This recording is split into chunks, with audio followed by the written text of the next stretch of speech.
This is 7 News, the voice of the Riverina. Tonight, residents of a Wagga suburb fight plans for a battery recycling centre. A law firm investigates a class action for alleged historical abuse at a local school. And later this news hour, at least 5 dead in Indonesia's latest devastating boat tragedy. And Paul Hogan one-on-one 40 years since Crocodile Dundee. 7 News begins now. Good evening. Australia's first dedicated lithium battery recycling facility is being built just outside of Wagga. Construction is already underway, but many local residents have safety concerns and claim they weren't adequately consulted. The first of its kind in the country, a lithium battery recycling facility being built in the suburb of Collignon, which will process batteries from across the state. So it's an outlet for people to be able to recycle their lithium batteries. We're getting a lot more lithium batteries in our life these days. Australia produces around 3,300 tonnes of the waste each year. The facility is being built to process up to 3,000, and data from the CSIRO shows only 3% of Australia's lithium-ion battery waste is being recycled. We'll be collecting those, bringing them here, and then discharging and dismantling them and sending them through a fully automated recycling machine. Experts say this is better for the environment rather than the batteries going into landfill. You can get those critical minerals out of those batteries, and it means that we are mitigating those fire risks as well as environmental risks. We're not doing any smelting or anything like that happens out at the battery plant at Bowman. This is a crush and separation operation only. However, Gumley residents are concerned about the lack of community consultation. They've started a petition to show how many people are worried about the project. They claim that a letterbox drop was done, but we've not seen anything. We've only heard this very recently. It was only by word of mouth last week that we found out that this was going to occur on our doorstep. They're concerned it could impact residents and endanger wildlife. Well, ultimately, I don't believe this is the right location for the plant. It should be out at Bowman with the other heavy industries. The facility could be operating as early as next year. Amy O'Halloran, 7 News. Allegations of historical child sexual abuse at a Wagga primary school have come to light. Sarah Lander joins us now from Turvey Park Public School. And Sarah, what can you tell us? Maddie, Shine lawyers are currently investigating a report into historical child sexual abuse alleged to have taken place at Turvey Park Public School during the 1980s. They're calling for any students, teachers, staff or parents who are part of the school community in the 1980s to contact them. They say there is no restriction to particular year groups or roles, that every voice may hold critical information to advance their case. Shine lawyers say they've already had information come forward from the public, but they need more. Maddie?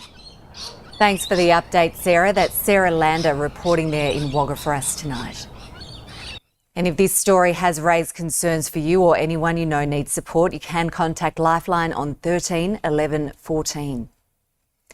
Well, school is back this week, but many schools had a pupil-free day. Teachers use the day to put their mental health first as another school term begins.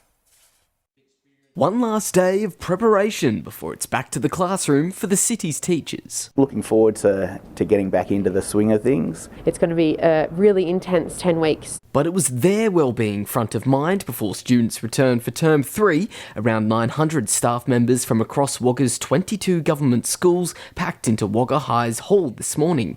Row upon row, hearing from professionals about how to manage the mental load of teaching to support themselves and their students as the major exam period nears. I haven't seen anything like this before, probably in the last 5 5 to 7 years, it's become a little bit more of a focus point. It's part of our plan for public education, and so we took the opportunity today to bring everyone together so that we could focus on their wellbeing. Getting some strategies on how to make sure that I'm aware of how I'm going with my mental health is going to be really important for me to be able to support my kids, especially those kids in Year 12. The education industry is struggling with staffing numbers and retention. Almost 40% of the teacher workforce said they intended to leave the industry, according to a 2023 survey by the Australian teacher workforce. But those numbers are somewhat improving. Retention is getting better, and I think it is because there has been a focus in the last couple of years on us and on our wellbeing, which is really nice to see. Alongside the Wellness Day was a touch of charity, with all staff donating non-perishable goods and blankets to help the city's most vulnerable. Lots of schools were doing it individually, but we thought this is a really good opportunity, 900 staff together, that we can have a big impact. Wagga is the type of environment where we all should, get around each other and help each other. Jeremy Eager, 7 News. Motorists are being warned to slow down as school returns this week, and new data reveals that more than 183,000 speeding offences were recorded in school zones last year. Since 2019, 106 pedestrians under 16 have been struck by a vehicle and 2 children have been killed. Police have reminded drivers to remain alert and slow down to 40 kilometres an hour. Our region's farmers say that food security needs to be on the national agenda. Almost all of our fertiliser is imported, much of it from the Middle East, and if supply is cut off, we could be headed for crisis. As a farmer who used to work in the fertiliser industry, Neil Fisher knows the landscape. Australia's been fortunate. We've never had a food shortage. We got probably close. COVID stressed a few. According to an ANZ report, more than 90% of our fertiliser is imported, mostly from China and the Middle East. We are heavily exposed. And if there's no fertiliser coming in, your yield will drop about 2/3, so you're back to 1/3 of the yield you would have without it. And while inputs like fertiliser are vital, we can have all the inputs we want to grow food, but if we don't have access to affordable water, then we can't grow food. Calling for food security to be included in an upcoming review of the Murray-Darling Basin Plan. Water buybacks have totally distorted the water market, so we have now got speculators and corporates who are playing games in the water space. Neil says agriculture needs to be treated like other critical industries. There seems to be subsidies for aluminium smelters and coal-fired power plants and steel plants and things like that. Why not on making sure you've got food security? And while farmers could store fertiliser, it's not quite that simple. It's a lot of money tied up, and nobody wants to have fertiliser sitting there and not being used for 6 or 12 months. A spokesperson for the Agriculture Minister said the government is developing the Feeding Australia strategy, which will identify opportunities to improve supply chain resilience for inputs like fertiliser. Because if we do have food shortages, it's not pretty. Daniel Herrero, 7 News. Who makes the best coffee in Wagga? It's a tough question, but it's about to be settled with caffeine lovers about to spill the beans. It's more than just a competition. The Riverina Barista Championships is all about celebrating our local coffee scene. Brett Dole from Grinders Coffee says he's been consistently impressed with Wagga's cafes. In the little pockets around the suburbs, everyone's got their favourite cafe and everyone's got their favourite barista. It's not an easy title to win. Coming first means leading the way in a number of categories with a speed challenge. A 4 and 4 speed challenge, so 4 coffees in 4 minutes. And plenty of opportunities to get creative. Baristas can bring their own beans along. Only one barista can take home the winning title. Last year, that was none other than Mr. Lawrence's Marcello Giliberto, joining the competition this year as a judge, together with critics from the Central Coast and Canberra. The competition last year was definitely challenging, and there was a few who I was a bit nervous about. Marcello recently moved here from Melbourne. He says he's been impressed by the Wagga coffee scene, where he reckons it's back to basics. Less being fussy, more about whether or not it actually tastes good. I think people here just want a really good coffee, where in Melbourne I think people like to ask about blends and brands and, yields and recipes, where they're a bit more pedantic about coffee. If you reckon you can pour some of Wagga's best coffee, it's not too late to put your hand up. Application's still open, yeah, we've got a few spots left, which is great. Make sure to give a shout out to your favourite baristas next Wednesday at the Thirsty Crow. Juno Robertson, 7 News. Well, Kirsty joins us now for a look at today's weather. And Kirsty, what a start to the working week. Yeah, beautiful conditions, Maddie. Hello to you and welcome back. And hello, everybody. We did have a lovely start to our Monday. And of course, that followed on from a settled and sunny weekend too. Winds were a little gustier, reaching more than 30 kilometres an hour at times. But those winds were mild, north to northeasterly. The biggest change was in our temperatures. 18 degrees our top in Wagga today. That's actually warmer than the average for September. Even West Wyalong clipped the low 20s, making it one of the warmest days of winter so far this year, though even stronger winds were blowing in the west. But this beautiful, calm, settled weather is about to take a turn. We're expecting showery, windy and cloudy conditions from tomorrow. Our maximums are forecast to drop about 4 to 5 degrees compared to today. I'll have a look at what we can expect for the rest of the week a little later on, Maddie. A bit of a teaser to spring today. Yes, very much so, but not lasting. not lasting long. Thanks, Kirsty. See you later. Still to come in 7 News, the future of farming and what it'll look like. And local trap shooters on target for the Canadian Championships. I'm Kirsty Fitzpatrick. Later this news hour, ferry inferno, at least 5 dead in Indonesia's latest devastating boat tragedy. Plus, the bizarre way Donald Trump marks 6 months in his second stint at the White House, and Paul Hogan back home and revealing all.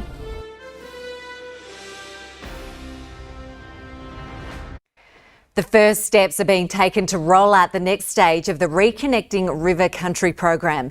Information sessions are being held across the Riverina this week to update the community on the program. It's a key initiative linked to the Murray-Darling Basin Plan, which aims to improve connectivity to wetlands and floodplains. The next step is to begin the negotiations with owners of the most affected properties. If you're riding a train in our regions, you might notice something a bit different from today. The XPTs, which travel between Melbourne and Brisbane, are undergoing a $40 million life extension, with the first of the revamped trains now back on the tracks. Engines are being replaced and there are more comfortable seats, new carpets and clearer windows. But the wait for brand new trains continues. They're still in testing after being promised by the previous government 10 years ago. Wagga's best shotgun shooters are heading overseas to represent Australia at an international shooting meet. They've been preparing hard since they were selected, hoping to do their best on the world stage. Watch out, world. These Wagga shooting wizards are loading up. Rick Mathers, Rob Yeo and Peter Munro from the Wagga Gun Club are part of a team ready to represent Australia at the English World Sporting Championships in Alberta, Canada next month. Wearing the country's colours marks a milestone moment for these Riverina sharpshooters. Well, this is my first time ever wearing the green and gold jacket, so yeah, very, very happy to make it. I've been shooting for probably 40 odd years. You know, something you strive for. I've been trying to get one for quite some time, but it's up there. Friends and family back home supporting them all the way as preparation ramps up. We've been visiting quite a few other clubs and different disciplines, just to hone up on different types of targets that they throw. I've been travelling around to different clubs in Northern Victoria, around here as much as I can to try and shoot both days on the weekend. But coming away with the result might not be so easy, with the world's best potentially making an appearance in Canada. Georgie Digweed, if he turns up, that'd be pretty nice to see. He's one of the world's best.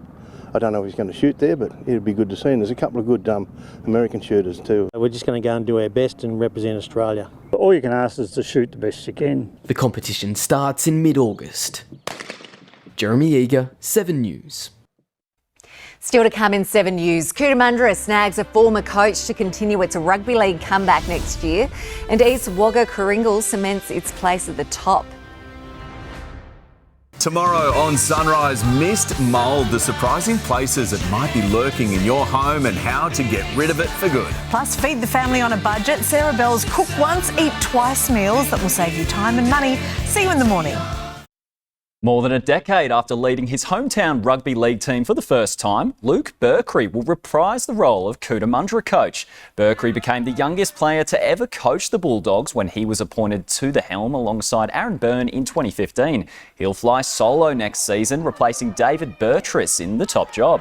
Burtress will serve as Berkery's assistant alongside Jamin Hall. The Bulldogs are 9th on the Group 9 ladder in their first season back in the competition in 5 years.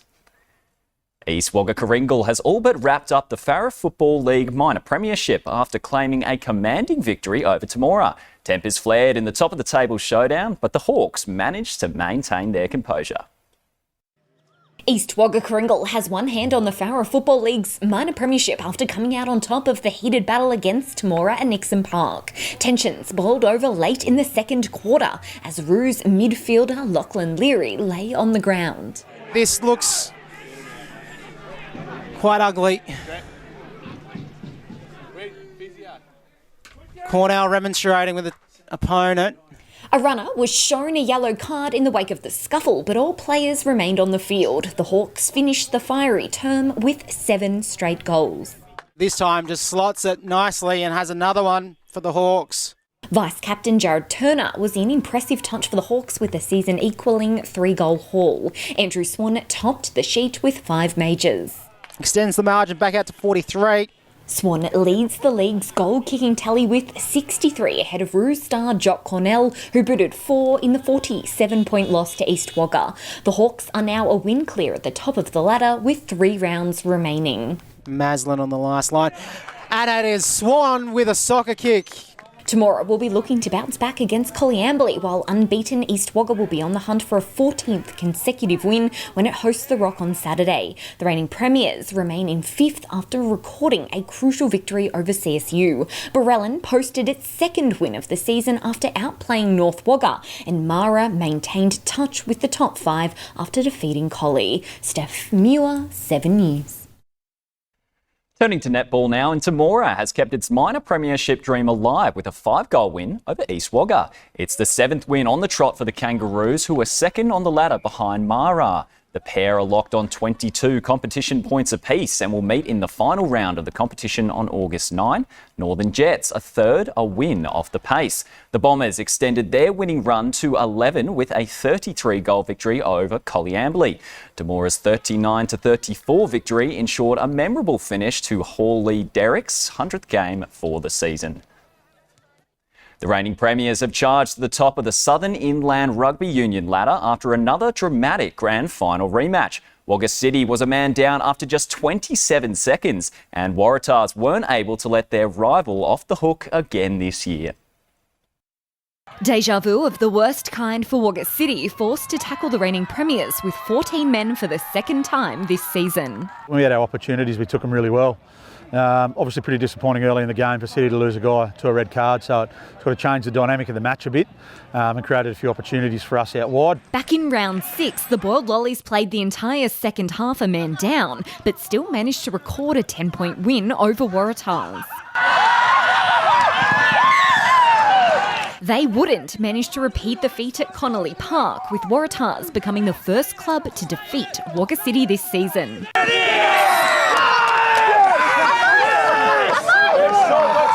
Second half probably comes down to how good a side City are. They're playing a man down. They just found a way to get into the game and get into the grind, and the pressure they put on us, we probably lost a bit of discipline there. Lockie Day had a big hand in the 47-30 triumph with 27 individual points. Liam Roundtree added his name to the try scorers sheet without moving out of first gear. The Boiled Lollies fought to the end. McCarthy says when the pair meet, it's bush rugby at its best. A lot of feeling in it, a lot of history between the two clubs, obviously, and look, when City are doing as well as they are and we're sort of finding a bit of form, it's always going to be a pretty heated, hotly contested game. Across town, Ag College kept its finals dream alive with a 35-17 win over Wagga Reddies. Steph Muir, 7 News. Still to come in 7 News, Kirsty will be back with your all-important local weather forecast.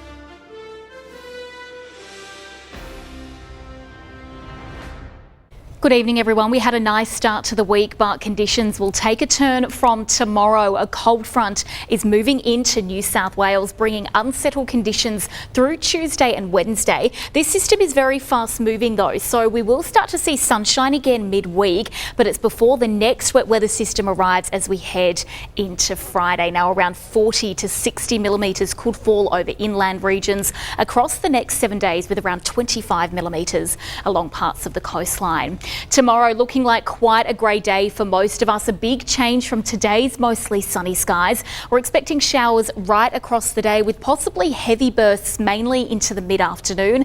Around 5 to 15 millimetres of rain is possible. A north to northwesterly wind becoming very strong by the afternoon as temperatures sit around the mid to high teens. We'll start to see some of that wet weather clearing on Wednesday, but we'll feel quite a big drop in temperatures. Our maximums returning right down to the low teens. Some regions, including Young and Albury, even cooler than that with tops of 12, 15 degrees on the way for Griffith. We wake to a little bit of fog, I should say, with winds shifting westerly, remaining partly cloudy across Adelong with 13 degrees and Hardin with that top of 12.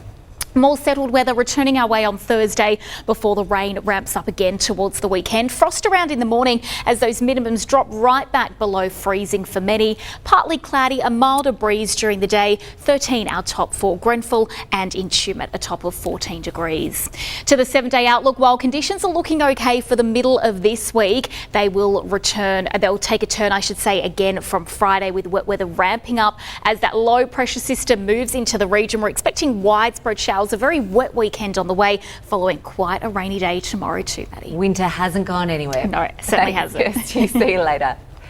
And that's your local news for tonight. Thanks for watching. In just a moment, Kirsty is back with all your latest international and national news. Have a lovely night. We'll see you again tomorrow night from 6 o'clock. See you there.